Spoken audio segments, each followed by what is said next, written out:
சகோதரர் ஆர் ஸ்டான்லியின் நாளொரு மேனியிலிருந்து இன்றைய தியானம்.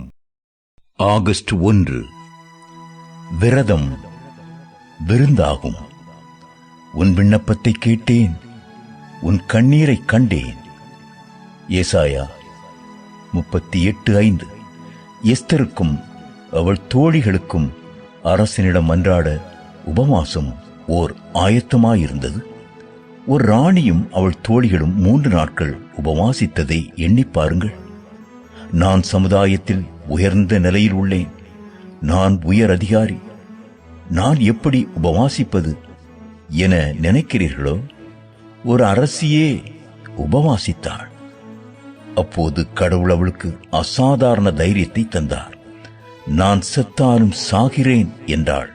எஸ்தர் 4:16. விரத நாட்கள் விருந்து நாட்களை பிறப்பித்தன. சாவதற்கும் துணிந்தவள் சாகவில்லை, ஆனால் அவள் மூலம் பலர் உயிர் பெற்றனர். அவள் கேட்டதற்கு அரசன் இணங்கினான். யூதருக்கு நம்பிக்கை ஒளியும் மகிழ்ச்சியும் அக்களிப்பும் மதிப்பும் உண்டாயிற்று. வசனம் 8:16. துயரப்படுவோர் பேறு பெற்றோர், அவர்கள் ஆறுதல் அடைவர் என்றார் அல்லவா இயேசு. மத்தேயு 5:4.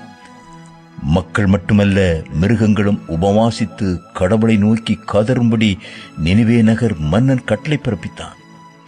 அவர்கள் செய்ததை கண்ட கடவுள் நியாய தீர்ப்பை அமுலாக்கவில்லை. யோனா 3:7-10 வரை. நியாய தீர்ப்பையே மாற்ற வல்லது உபவாசம் என்றால், உபவாசத்துக்கு கடவுள் எவ்வளவு மதிப்பு கொடுக்கிறார் என்றெண்ணி பாருங்கள். நமது நகர்கள் மீதும் நியாய தீர்ப்பு எனும் கடவுளின் பட்டயம் தொங்கிக் கொண்டிருக்கிறது. பாவம் தலைவிரித்தாடுகிறது. மனம் திரும்பி மண்டியிட்டு மன்றாடுவதென்றோ வழி. வலதுகைக்கும் இடதுகைக்கும் வேறுபாடு தெரியாதோரை அழிப்பதா ஆண்டவருக்கு பிரியம்? எஸ்தர் 4:11.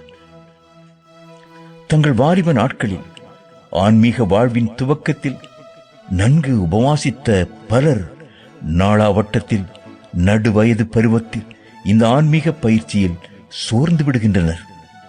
அன்று போல் இன்று ஜெபிக்க முடியவில்லை என்பர். ஆனால் அந்நாள் ஒரு விதவை இரவும் பகலும் உபவாசித்து ஜெபித்துக் கொண்டிருந்தாள். லூக்கா 2:36-37. அவளுக்கு வயது என்ன? 84 தான்.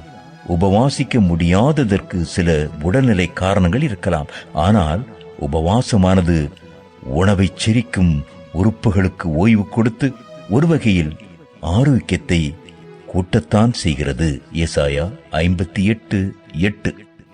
இந்த எடுத்துக்காட்டுகள் எல்லாம் பழைய ஏற்பாட்டை சேர்ந்தவை என ஒருவேளை சொல்லிவிடலாம். ஆனால் மேலோட்டமாய் புதிய ஏற்பாட்டை படித்தாலே பக்தர் தொடர்ந்து உபவாசத்தின் ஆசீர்வாதத்தை அனுபவித்து வந்தனர் என்பது தெளிவாகும். 2 கொரிந்தியர் 11:27. சொல்லப்போனால் உபவாசிக்காமல் அவர்களால் இருக்க முடியவில்லை. வாரத்துக்கு ஒரு வேளையும் மாதத்திற்கு ஒரு நாளும் உபவாசம் இருந்து ஜெபிப்பது நல்ல ஒழுங்கு.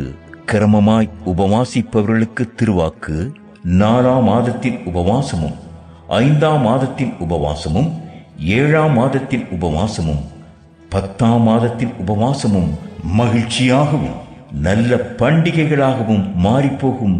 சகரியா 8:19.